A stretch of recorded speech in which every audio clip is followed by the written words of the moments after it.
To understand the current tug of war on the Nile, we must again return to the period when the British were its rulers.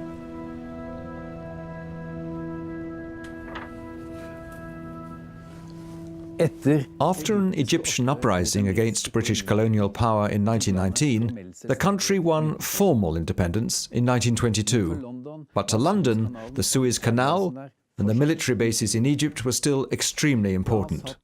The British had one important political card left. They controlled the Nile upstream of Egypt. To buy goodwill in Egyptian opinion, Britain promised that none of their East African colonies would use Nile water.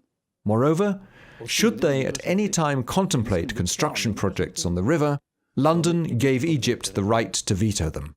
This is the famous agreement of 1929, which currently stands at the center of the battle over the Nile. And it is this agreement Egyptians believe still to be valid. You see, these are international agreements, and this, according to the international law, it should be respected by all parties.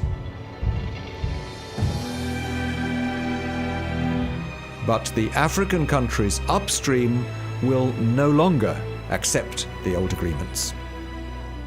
The colonial agreements cannot be accepted as valid anymore. The issue is whether we can use some of this water. The treaty does not bar us from doing so. Under international law, we have the right to fair and equitable utilization of the water. Nothing stops us now from using the waters as we wish. Egypt has in the past warned that any action to divert Nile water resources will be treated as an act of war. If the Nile River's water decreases by a single drop, then our blood is the alternative.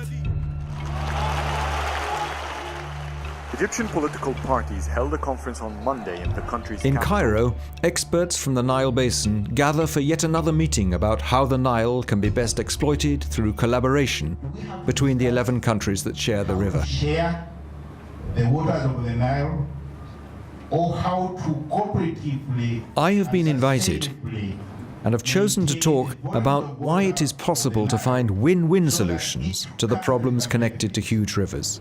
Because emphasis win-win solutions. The precondition is mutual trust between the countries that share the river. In many of our countries, we are addressing the wrong question, and that is why we will never have an answer, because there is no answer to a wrong question.